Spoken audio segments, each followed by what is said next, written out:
You're listening to Best Forevers, a podcast for kindred spirits, a podcast that encourages you to love more in your friends and to further consider the issues that plague friendships. I'm Alysa Lucas, and I'm wondering if you've ever left someone a note.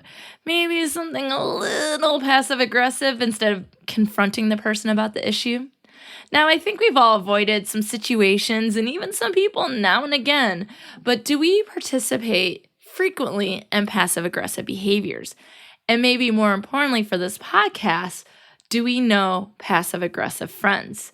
In this episode, I'd like to chat about what it means to be passive-aggressive, how we can recognize it in other people and perhaps in ourselves, and to explore what we can do about it. So I have this book called Passive-Aggressive Notes, Painfully Polite and Hilariously Hostile Writings by Carrie Miller in 2008. It's basically a book of passive-aggressive notes. You could just flip through and read all of the notes in their glory. And now we probably don't need a book like this anymore because we can go straight to the internet, right? There's going to be, I'm sure, BuzzFeed lists. They're going to be on Twitter. We're going to see a collection of them, and we might laugh about them. We might share them with someone and be like, doesn't that remind us of that coworker? But one of the things is that we probably typically don't like to be on the other end of a passive-aggressive note. And sometimes we're not sure what the intent is. So before the collection of notes in this book, the author talks about what it means to be passive-aggressive, and I like this part.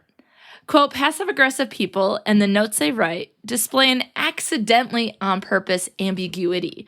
It's barbed criticism disguised as helpful advice, a gentle reminder, a friendly joke, anger sugar-coated with pleasantries and smiley faces, but betrayed by one too many exclamation points, end quote. And I think what stands out to me is the accidentally on purpose ambiguity in that we're not ever quite sure if someone is being intentional and unintentional. And maybe that is, quote unquote, the beauty of using passive aggressive behaviors for those who do, is that people can deny it and say, I don't know what you're talking about. Or they can just say, that's not what I meant. And so I think that we're never quite sure. And if we're on the end of not quite sure, we're probably being targeted with passive-aggressive behavior. And it's probably something that we don't enjoy, that we don't like out of other people. And we might actually say, why didn't you just talk to me about it? But at the same time, I wonder how often we use these same behaviors. So I thought I might share a couple of the notes from the book with you. And this book is something that I found in a bookstore for a real reasonable price of under $5. And it's something that I can pull out and look at and maybe recognize, am I participating in these behaviors? Or it's something that I take into class and we talk about it in my communication classes with students. So one of the notes says, I couldn't help but notice you haven't washed dishes once. Is it because you don't know how? I'd be more than happy to show you! Exclamation point. Signed E. So I'm sure people do know how to wash dishes, but I think what they're trying to say is you need to wash the dishes. So here we have something that's like, I can help you, but you probably should already be doing it, right? So another one, okay, please don't slam the toilet seat. Everyone can hear you and we call you, quote, the slammer. Plus, we actually know who you are. Thanks, everyone. Smiley face emoticon. Okay, and then here's a sign that's out by a car. It says, notice, that's you, girl. We know who you are and where you live. We want this cleaned up and no more of your dog poop here. Exclamation point, exclamation point, exclamation point. If you find it here again, it will be put through your mail slot. Yikes, who wants to get dog poop in their mail slot? No, thank you. And so there was another one that talked about temperature, and it said, Chris, yes, I had the heat on at 60 because I was concerned about my hamster's health. Let me know what day and time my death is. And then it says, should the hamster die too? Yes or no? And so underneath it, Chris said, I did spend a lot of time nagging people about the temperature. And once I received this note, then I backed off. So with passive aggressive behaviors, it might be something that people are trying to correct your behavior without it turning into something more confrontational. However, the note or the putting the dog poop in the mail slot, it's turns it into a little bit more aggressive in response. So let's go ahead and talk a little bit more about what it means to be passive aggressive. And there's this book chapter. It's titled "Is It Aggression? Perceptions of and Motivations for Passive and Psychological Aggression" by Deborah South Richardson and Georgina S. Hammock. And this academic chapter is in the book The Psychology of Social Conflict and Aggression. And what the authors were doing in this particular chapter was taking a look at direct aggression and comparing it to indirect aggression and passive aggressiveness, and trying to determine whether or not passive aggression was something that has not been studied by scholars in the academic realm, and whether or not it should have that attention. So one of the first things they note in the chapter is that direct aggression is something that we can right off the bat note is direct, whether it be someone shoving someone else or getting in their face about something. It's quick to identify, and then it's typically easy to determine what the consequences might be, what the dangers might be. And so, but the issue becomes that we spend a lot of time studying direct aggression, but it's not something that we might experience every day. So they said, but the author said, it's important to understand passive aggressive behaviors because, quote, individuals are more likely to gossip about someone than to slap or kick them, end quote. So you might be wondering why people might participate in passive aggressive behavior. And there's a Psychology Today article written by Signe Whitson from March 16, 2014, 7 reasons why people use passive aggressive behavior. And one of the things that they note in the article is that passive aggressive behavior is deliberate, and it's a way to cover up how we might be feeling in terms of anger. So we're trying not to express aggression, and so we are trying not to be angry, but to cover it in some weird politeness way, right? And so the 7 reasons the author talks about is that anger is socially unacceptable. So we do know the consequences of direct aggression, and that it's something that is looked down upon. Now, certainly I think that men in our society are shown to express more anger than women, so in a lot of ways, it might be a little bit more socially acceptable, but overall, it is inappropriate to push someone, to punch someone, to yell at someone. And so that might be one of the reasons why people turn to passive aggressive behavior, because they're not able to express anger in the ways that might be helpful. And I'm not saying getting in someone's face is helpful. I'm just saying that because we put down anger as a problem, people don't have outlets for expressing it. So there's probably other ways in which we could express our anger, and instead of this sort of hidden, covert, masked way in which this author is talking about. And so the second reason they talk about is the sugar-coated hostility is socially acceptable.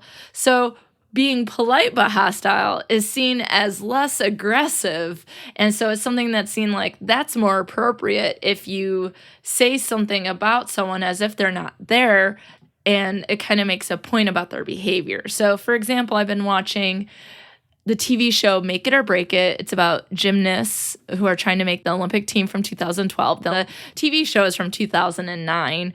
And on the show, you have girls who have been competing and are friends, but sort of frenemies as well. And you have this sort of interaction with them where they're upset with each other. And so one of the girls, her name is Lauren, she says to Kaylee, another gymnast, she goes, well, it's not like you spend a lot of time around us anymore. But she says it's not like Kaylee spends time with us anymore, as if Kaylee isn't even in the room when she's sitting right there. And that is seen as more acceptable than being like, Kaylee, why don't you spend more time with us? That's rude. What's wrong with you? And certainly we don't need to be aggressive, but there might be other ways in which to confront the situation. And part of the problem might be is that confrontation has a negative connotation, and it's always seen as aggressive when you consider the definition, it's simply directly talking to someone about a topic. So the third reason they give is that passive aggressive is way much easier than being assertive. And that in the article, the author talks about, quote, this is a mark of being immature and untamed emotional expression, end quote. And so it's just easy to do that without some growth or thought or thinking about the best ways in which to communicate. The fourth reason is that passive aggression is easily rationalized, so we can easily put ourselves in the role of the victim and blame other people and come up with excuses for why we might behave the way that we are. Right? The fifth reason is revenge is sweet, and that's their quote. I'm not saying, because I personally don't believe in revenge, but this really has me thinking about it. Like, revenge that is direct, I see as offensive, but what about revenge that is passive aggressive? Is it something that we might participate more in and might not even realize it? So this has me thinking about a whole host of things, because it might not be something that's covered as much as noted by the authors in that chapter I discussed. And the author of this article and the reasons why we participate in passive-aggressive behavior says that revenge is a crime of omission. And so that fits with passive-aggressive because we might take something away, right? So I'll show them by not talking to them, well, then I'll get them back, right? And so that is a way we can omit something. Okay. The sixth reason is passive-aggressive behavior is convenient. So it might be something that we default to. It is something that is, as we mentioned, easier than being assertive, but assertiveness can be convenient. Or is it easier just to be like, I'm going to make this note and I'm going to put it in the bathroom. Don't slam the bathroom seat. I mean, I'm just thinking about all the passive-aggressive notes and messages that roommates send. Oh my goodness, where they could have a conversation and maybe solve some of the problems, but being passive-aggressive might be more convenient. For example, your roommate might not be there, and so leaving a note is one way to deal with it immediately. And then the final reason they talk about is that passive-aggressiveness can be powerful in that it gets other people to behave in ways that might be more aggressive back. So, for example, that sign about the dog poop, well, what are they going to do back, right? That might become more aggressive, and then they become more aggressive. And so it's this passive way to escalate a situation beyond where it needs to be. So let me tell you a little story. So when I lived in the state of New York, I had an upstairs neighbor. And, I would say stop me if you know the story, but you're listening to something that's already recorded. So if I've already told the story, I think it fits in really well here. So we'll just pull this out as a classic Alysa story, and we're going to use it as an example here. So my neighbor had people over, and our patios, mine was right underneath his balcony, obviously. And I woke up one morning and I went out on my patio and it was covered with cigarette butts and smashed Natty Light cans. So they had been drinking and smoking out on the patio. If I remember correctly, I didn't really sleep well that night because they were all so loud. But, some of that I can go, well, they don't do this every night. They're having a party. They're having people over. I can figure out some way to sleep. I think I might have moved to the couch. Whatever. So I go out and there's all these cigarette butts and Natural Light beer cans, and I am not interested in cleaning up someone else's mess. So at that time, I was teaching a conflict resolution class at my former school, and so I went in and asked the students what they thought I should do in response. I left it because I was like, that's not my mess to clean up, and I'll give him some time to respond. Maybe he doesn't realize what sort of mess they've made. Okay, so I go into my class and they're like, what you can do is pick up all the cans, pick up all the cigarette butts, and then tape it to his front door.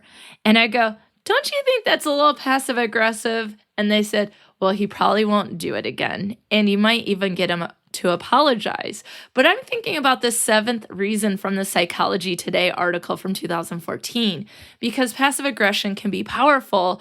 My thought and my question to them was, what do you think he'll do in response, right? What is the next one up from taping cigarette butts to his front door? Is it taping a used condom to mine, right? Like, I'm like, what sort of things? So he could be offended and be like, it wasn't that big of a deal. I was going to clean it up. It was kind of rude. and passive and aggressive for you to clean it all up when you could have just knocked on my door and said, hey, you guys left a mess. Do you mind cleaning that up? And so I didn't actually do anything. And I think I came back and he did clean it up. And so I thought, well, first off, in response to this, I might wait to see what he's going to do. Give him the chance to fix the situation, right? And then the next thing would have been, I could have just knocked on his door. I've interacted with him enough to be like, hey, sounds like you had a fun party last night. Do you mind getting in the cigarette butts? I'm not a smoker, so I don't like cleaning that kind of stuff up. And he probably been like, oh, I'm so sorry, my apologies, right? So to me, passive aggressive can lead, it might not always, but it can lead to the other person who has been targeted with the passive aggressive behavior to respond in a way that's more aggressive, right? So going back to that book chapter, I think that typically we're thinking, that's what we think of passive aggressive behaviors. It's the notes and that sort of thing. But the authors, Deborah South Richardson and Georgina S. Hammack, define passive aggression in their chapter as, quote, behavior intended to harm another living being by not doing something, by obstructing the target's goals. So it's something that can come up, and then it's not necessarily something that we know a lot about, but we might participate in on a more regular basis than we might care to admit. So one of the things that has been studied a lot and is a form of passive aggressiveness is social ostracism. And that is when you give someone the silent treatment, you try to punish or correct their behavior to hurt or seek them, and that's why you are silent. And we're going to talk a little bit more about silent treatment in a little bit, because that's something that I think is a large part of passive aggressiveness, especially in friendship. But one of the other things I talk about in the chapter is that, again, it allows for deniability so that they can avoid detection by someone else going, hey, you're being passive aggressive, or hey, you're kind of being rude. And it's like, that's not what I meant. It's not my fault that you can't take a compliment. Wow, continuing the passive aggressiveness, right? And I really like this idea of anger in versus anger out. That direct aggression is anger out. It's something that we can see, we can identify it. But anger in is more indirect. It's ways that we cover up our anger with the notes or taping a bag of cigarette butts to someone's door. And one of the things that I've always done in my classes is a unit on conflict. And because I teach college students, I often talk about roommate conflict, and I'm still really interested in doing an episode on that topic, so look for that in the future. But one of the things that I ask them is, what would you do if your roommate doesn't clean the dishes? Now, we saw someone wrote a note, do you not know how to do it? I'd be happy to show you, right? Whereas a lot of students would say, and not all of my students, but enough for me to be a little concerned about potential issues that might come out of passive aggressiveness, is because they would say, I would put their dirty dishes on their bed. That to me is anger in, and it's not pushing them. It's not being direct. It's just saying, hey, when you come home, here's your dirty ass dishes. Do something about it, versus being like, hey, can we talk about the dishes? I have 14-hour days. When I come home and I see your dirty dishes, I don't really have the time to do that. And I'm just wondering if that's something that you can keep up with, right?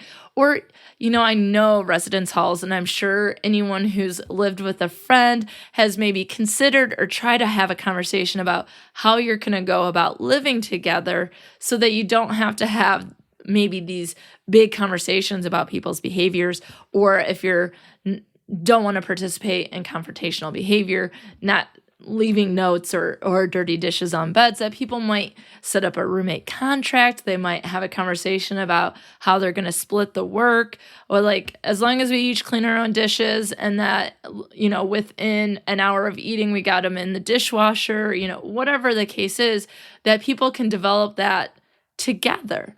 Right? I have one of those things on the dishwasher, a little magnet that says clean or dirty, and you flip it depending on, so that if it's clean and it's running, okay, dirty dishes are going to be in there. But if it says it's dirty and there's room for it, why don't you just put the dishes in there? Now I live by myself, so it's more of a reminder to me that I'm not pulling out dirty dishes and using them. But, there's lots of things that partners can do, friends, roommates, all that can do with those kinds of situations. Okay?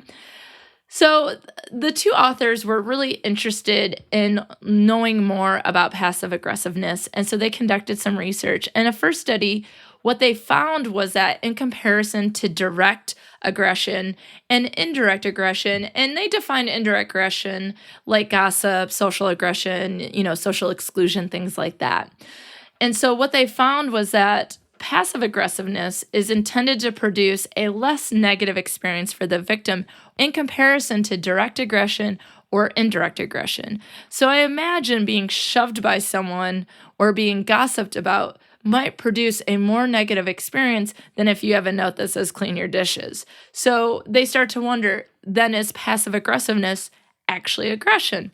So what they found in study 2, and they were looking at the different types, direct, indirect, passive aggressiveness, and they were looking at it in romantic partners and in friendship.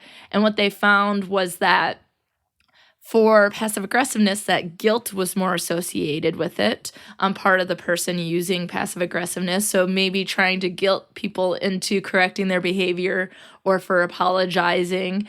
And that it was less more about harm, control, or humiliation, which was more directly linked to direct and indirect aggression. But what's interesting is that people most reported using passive aggressiveness when they were angry, and that a way to do that, they could cause distress and guilt, but causing relatively little harm overall. So it sounds like passive aggressiveness is something that we use most frequently. And if that's the case, it's something that we need to recognize, understand, and maybe cope with a little bit more. And it sounds like for academic research, we could do more there. But in our daily lives, mine included, because gosh, this has sort of mind blown. I'm like, have I done that? Oh my God, I think I've done that. Where I'm mad at someone and be like, well, I guess I'm not going to call you back. And it's like, I guess I really showed them, didn't I?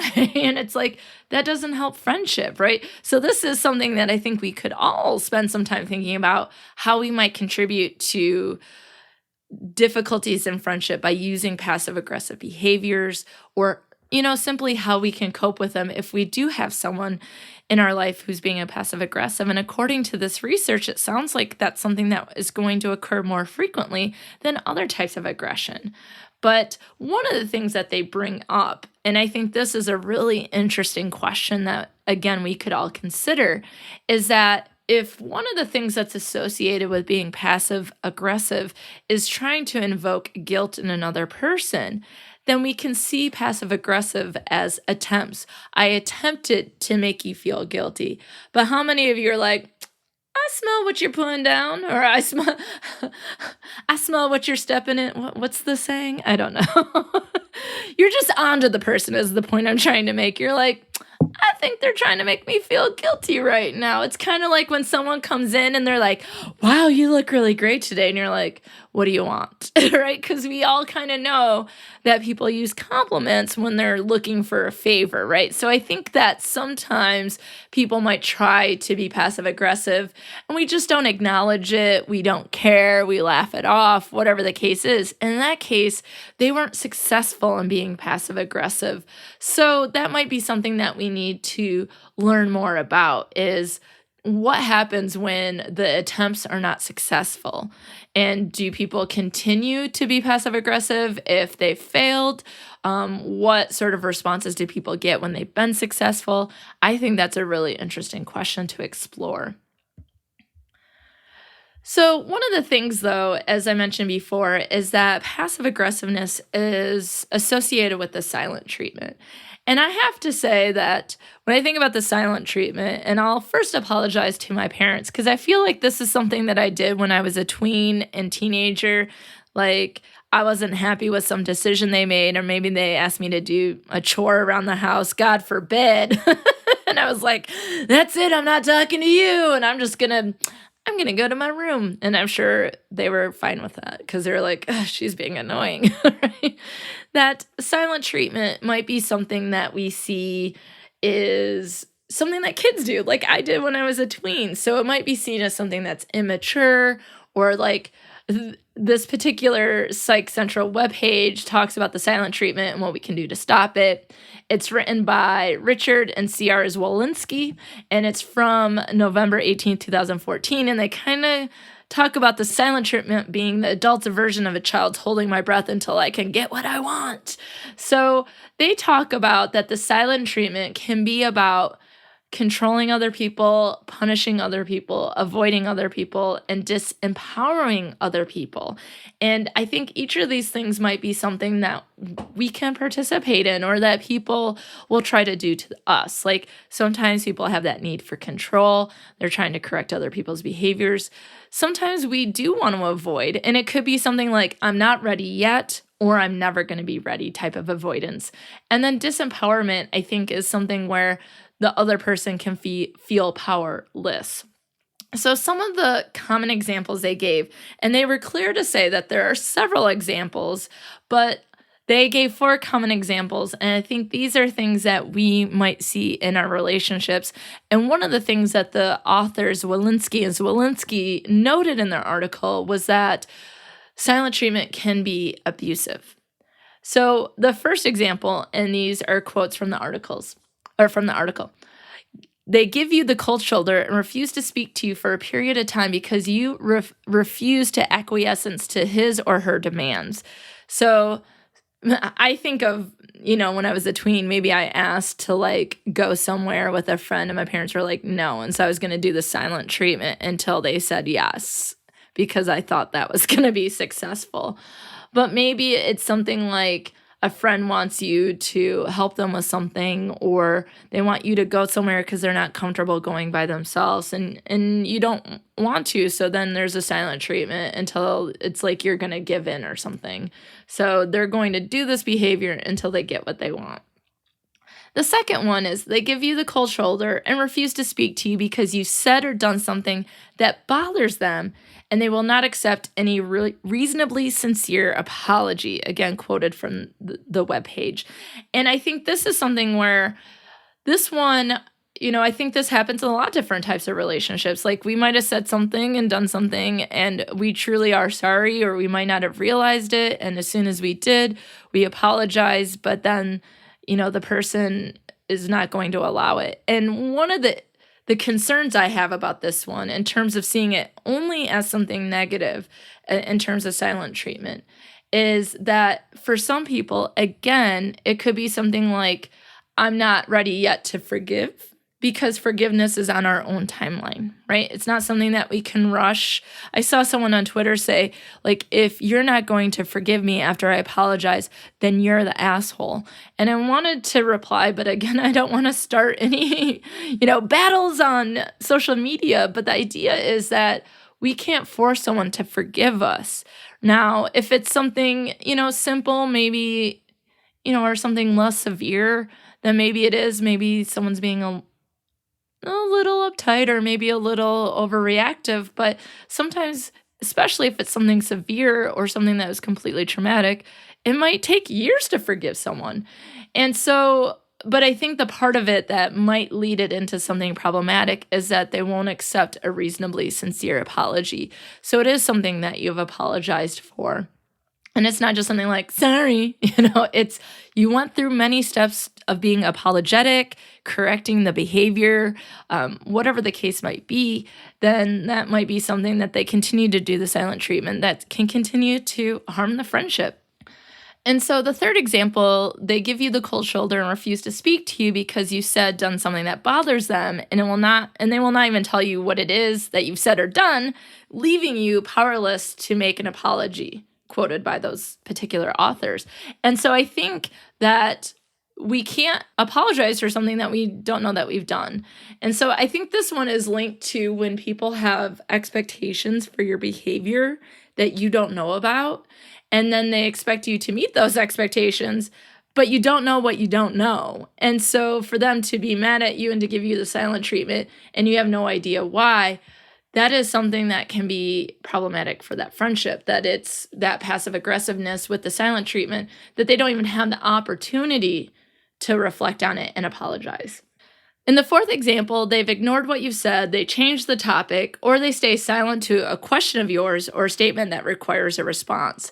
And so you are right in front of them and they're like, nope. So it's like talking to a wall. And in some of those behaviors, we call that stonewalling. And so it's one of those things in particular that might really feel horrible because it can be frustrating to communicate with someone and to not even have them acknowledge you, right? I can understand someone being upset about not fulfilling a request, although it's kind of like, get over it, tween Alysa, you're not going out with so-and-so because mom and dad said no.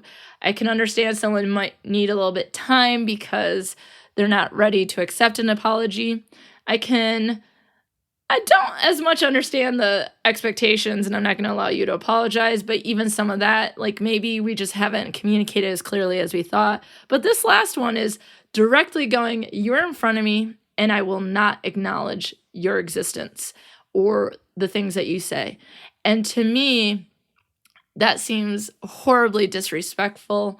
And typically when someone asks a question or says something, then we, at the very least, can acknowledge them through nonverbal, if not verbal communication. And so I think that the silent treatment is a large part of passive aggressiveness. And I wonder, as you're listening to this, in what ways have you used the silent treatment, or in what ways have other people used the silent treatment with you? And maybe going back to the causes, maybe it's something that it's easier than confronting. Maybe it's rationalized right now. Maybe it's something that is easy, it's convenient, I'm waiting for a response from them. And so for a lot of us, it might seem like a good way to go. But if you're getting to the point that someone is talking to you and you're not responding back, then that might be leading into larger issues. But I think all four of these examples can cause a lot of problems with our friends. And so the next step, of course, is you're like, oh, all this is speaking to me. It's speaking to me. But it's, can we recognize passive aggressiveness? And so there are a couple different articles that I pulled that have some things in common and some different examples that I thought I would share here so we can think about what sort of impact these specific communicative behaviors might have on ourselves or on other people. And then, of course, we got to talk about what we're going to do. So on the Your Tango webpage, Rebecca Jane Stokes in December 19th, 2017 talks about the 6 signs you're dealing with a nightmare passive-aggressive person. So here are the 6 things that Rebecca Jane Stokes noted. They ask questions that put you on the defensive. So why do you think I would ever help you with that? Oh, well, because you're my friend. And yeah, that can be difficult. Okay, they give you a backhanded compliment. Oh my God, I love your haircut. It was so great when I had it 3 years ago. Oh. That is not a compliment, friends. They refuse to engage in conflict, so they're not going to have the conversations about any issues. They're always, always, always late. And I think this particular concept is the idea that they resent whatever they might have to do, so then they put it off, where then they're late, and then they can showcase that they resent it by arriving late. The next one that Rebecca Jane Stokes talks about is that they engage in classic mean girl behavior. And I'm going to say right now, that's probably like gossiping, things like that. I'm going to put that under indirect or social aggression. Passive aggressive is going to be more of the, is it intentional? Is it not intentional? Whereas like gossip is pretty, it's not as straightforward as getting shoved, but it's still pretty straightforward, right? And then they're dishonest about their feelings. And so this is something that I saw in another article by Chrissy Stockton from August 20th, 2014. And this is on Thought Catalog. And she talks about in there that passive-aggressive folks will say, it's fine about 1 million times in conversation. And they're not ever really fine. And so it makes me think of the Friends episode where Ross walks in on his former partner, Rachel, kissing one of his best friends, Joey, and he's like, they're like, how are you? He's like, I'm fine. I don't know why my voice is so high, but I'm fine. And it's like, you're not fine. And so it's without saying what your emotions are, it's passive aggressive in the sense that people are constantly like, are you okay? And getting some response from other people and not sure if you're not fine, is it because of me? And so that goes back to the other article, without being, honest about one's feelings. You're never really sure if you've done something or if something else is going on. So in Thought Catalog, Chrissy Stockton also talks about some other passive-aggressive things that people do. Should communicate via notes. Okay, we got an entire book, and I'm sure internet dedicated to that. They sort of fester. They have that anger in that we've talked about. So then what happens is when it festers at a certain point, it's going to blow up or explode, right? So they also participate in subtweets, and so that is when people post on Twitter and Facebook those vague posts where it's just like, ugh, period. And then people are like, what's wrong? What's going on? Or they'll post something like, I really hate it when people think they're better than other people. You're not better than other people. But it's like, who are you talking about? Is that your roommate? Is that your friend? And so it's never quite clear, but it's like their way of, getting back at that person is by posting a subtweet. And it might make them feel better temporarily or in the short term, but has anything been solved? They never forget any minor wrong you committed against them. They suddenly give you the cold shoulder, which, again, silent treatment. They punish you. They one-up you. They're always the victim. And then much like that example from Make It or Break It, in groups they talk about you like you aren't there. Well, it's not like Kaylee spends time with this anymore. And Kaylee's like, hey, I'm right here. Why didn't you ever say anything about how much time I've spent with you? Right? So some other lists from the web is subtle insults, failure to finish tasks, having negative behaviors, the silent treatment again, and that's from Psychology Today from 2016. And then in particular, we have some things that Time Magazine covered in 2017, and this is written by Jeffrey Kluger, and he says they leave things undone, so that's the procrastination or resenting doing things. Again, they run late, the non-compliment, silence, sabotage, the disguised insult, and then one we haven't talked about yet. So some of they're really familiar. They start to overlap with each other, that you start to see that these are common behaviors people notice in passive-aggressive people. And then another one that we haven't really talked about is sort of wistful wishing. So I wish someone would pick me to be their partner at the gym. Hey, do you want me to be your partner at the gym? Right? And so instead of being direct about it, they're waiting for people to do things, right? To say things, to see if they're okay, and can you see where your frustration comes in when you're the target of that behavior, or that if you are participating in those behaviors, the frustration other people might experience.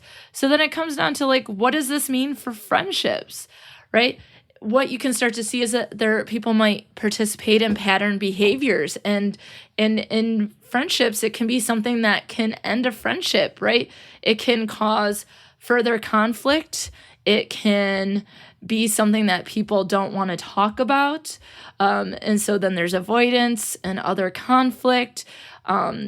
People might respond in even worse ways. So if someone is passive aggressive in your friendship, if you respond in a more aggressive manner, then it escalates the situation.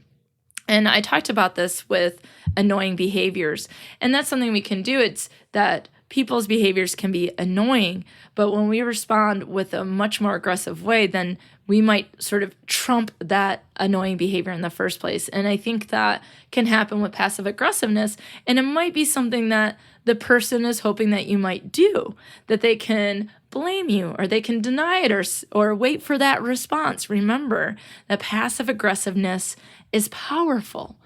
And so in our friendship, it can be something that becomes frustrating. It can be difficult to communicate about anger that we might have. It can be difficult to communicate about other emotions or feel like we can be honest about emotions because we might default to passive aggressiveness. And one of the things that we know about friendship, it is a relationship that we think that we can talk about anything. But again, experiencing anger is not something that is socially acceptable. So we fall over to these sort of polite yet veiled negative behaviors that can cause greater conflict, or for people to say, I'm no longer interested in being friends with a person who is consistently being passive aggressive or complimenting me, but actually criticizing me, right? Or doing these other behaviors that can make it really difficult to be friends with someone. And so, again, we have to remember that friendships are voluntary. Passive aggressiveness is generally communicated most often, and those sort of sugar-coated anger behaviors are more acceptable. So what can we do to be more successful in our friendships? So in the article that talks about silent treatment by Zwolinski in 2014, there are some things that we can do to respond to passive aggressiveness. One of the things is to simply tell someone that the behavior appears to be immature, controlling, desperate, manipulative, ridiculous, or whatever the case is. So it could be something like, it appears that you're giving me the silent treatment. That seems like we could have a conversation instead. Is that something we can do? Or I can say, it seems really immature to be giving me the silent treatment right now. If there's something that I've done, is that something that you can tell me? And so I think it might be trying to open the lines of communication, but what you might find is that because passive aggressiveness is easy and convenient, it might be people's default for conflict, and they might be participating in it because they don't want to have conflict or confrontation or to rock the boat.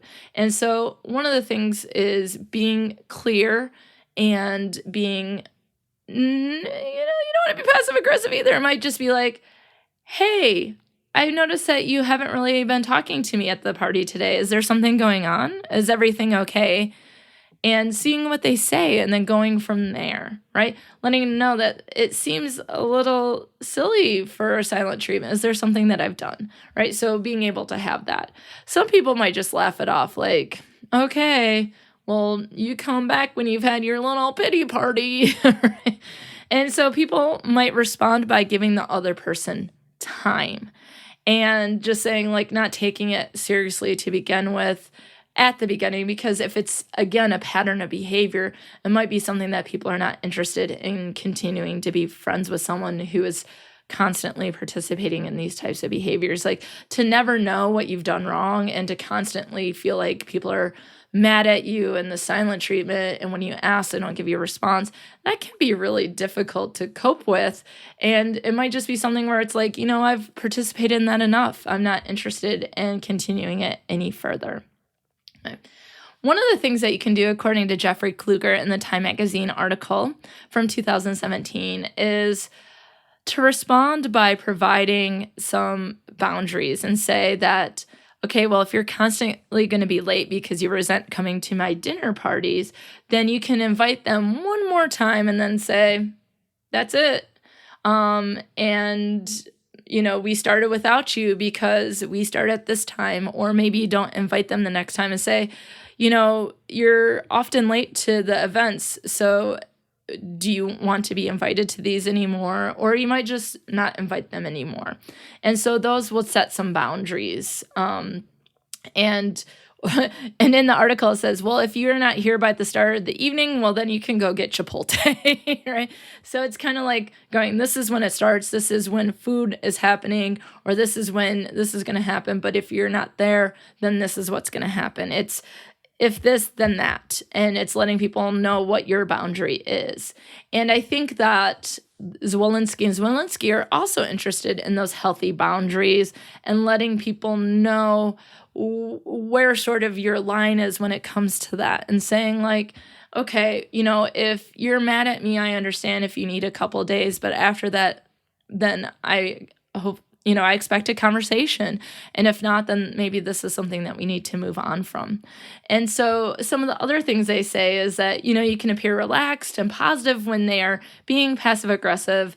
You might just like shake your head like, oh, and they might realize, oh, I'm being passive aggressive because, a smile or a sigh or a shake of the head might indicate that they need to stop their behavior.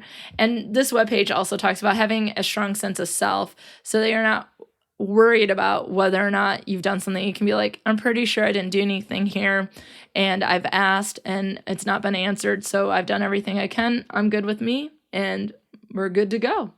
And so some of the other things, and this comes from an article that gives 12 ways smart women deal with passive aggressive friends from Your Tango, and this is from Devon McCrae in January 17th, 2018.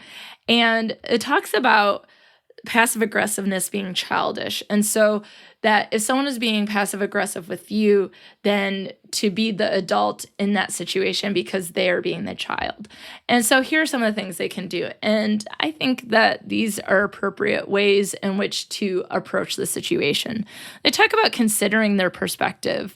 And so one of the things you could see is saying like, okay, I understand that something might be going on here, so I'm going to respond in a kind or sweet way. So it's like trumping their passive aggressiveness with kindness. And one of the things they say is like, don't respond in the same way, respond better. So when you're annoyed, don't be more annoying. When someone's being passive aggressive, don't be more aggressive. What is a more appropriate way in which to respond in the situation? And so the idea is not to do the tit for tat because that's going to continue a cycle. It's more about going, okay, what can I do that's appropriate here that doesn't sink me down to a level, it doesn't start to continue a revenge cycle. And one of those ways might be to not respond at all. And so that might give them the time, is give them time to figure it out and if they're going to talk to you about it or not.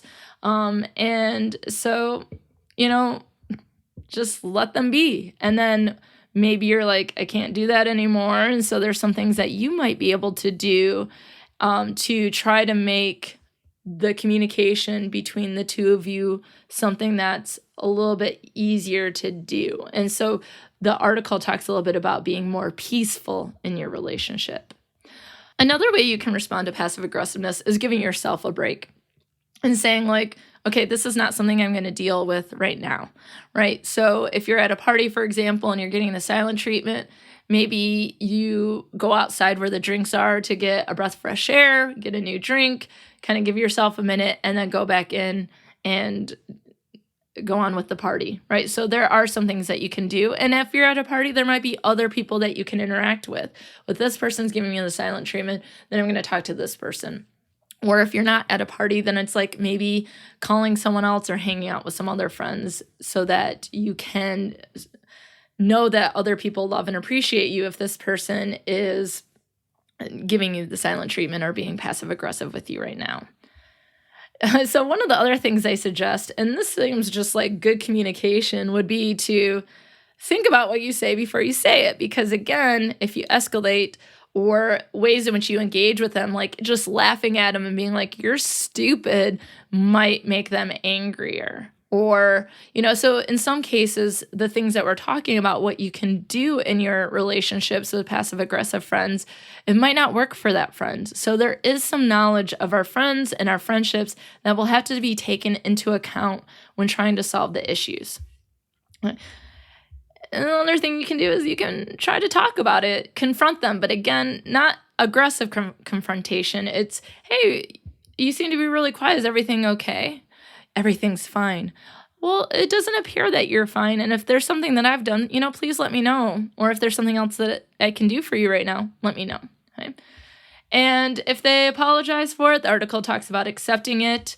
I do think depending on the severity of it, that it might take some people some time to forgive. And they talk about if they don't apologize, forgive them. And so, passive aggressiveness might not be something that is considered to be extremely severe, right? Even from the research, they talked about that it was seen as the least harmful in comparison to direct and indirect aggression. So maybe it is something where you can just go, I'm going to accept their apology. And you know what? If I don't get an apology, I'm just going to forgive them and move on. Right? So they talk about knowing the differences between aggression, and I'll just say, I think we've done a pretty good job talking about those today, right? And that we can recognize the signs of passive aggressiveness. And then the last one, which I've mentioned before too, is that if it continues and it's something that is problematic for the relationship, you might consider moving on, because it might not be something that, if it's not something that you want to cope with, we don't have to remain in situations that make us uncomfortable or distressed or guilty or whatever the case might be. And so, oh my goodness, like seriously, folks, this has really got me thinking about a lot of different things as it relates to passive aggressiveness, that maybe much like research, that we don't think about it as much unless we see an article that's left on someone's car or saying, hey, congratulations for parking in 2 parking spots. Have a great day, right? That we share that and be like, oh, I wish someone would park in 2 parking spots, or I wish someone would leave me this note. And I think that in some ways I've talked about passive aggressiveness as something that is targeted towards us.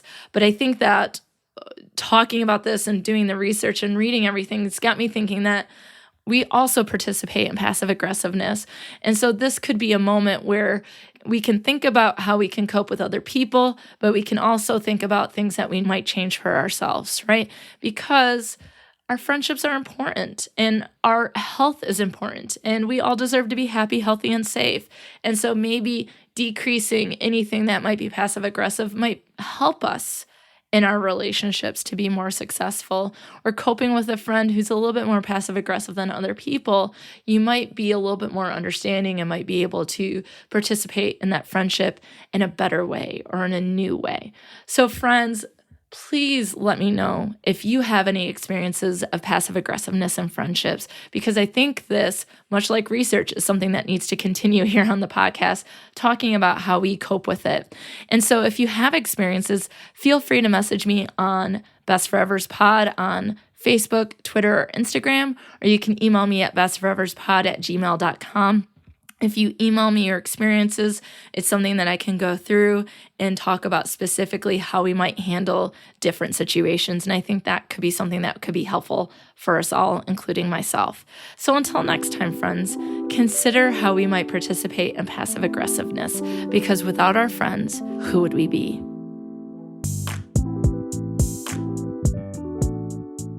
Listening to Best Forevers. If you like what you hear, be sure to subscribe, rate, review, and of course, share with a friend. Please be sure to follow Best Forevers on Facebook, Twitter, and Instagram at Best Forevers Pod, and I'm at Dr. Alysa Lucas on Twitter. You can always find the podcast webpage for more information at bestforeverspod.com, and share your stories of friendship by emailing me at bestforeverspod@gmail.com. And if you'd like to support the movement to love on our friends more, check out the podcast on patreon.com/bestforeverspod. Now, friends, check out this recommended podcast that you must get in your ear holes immediately.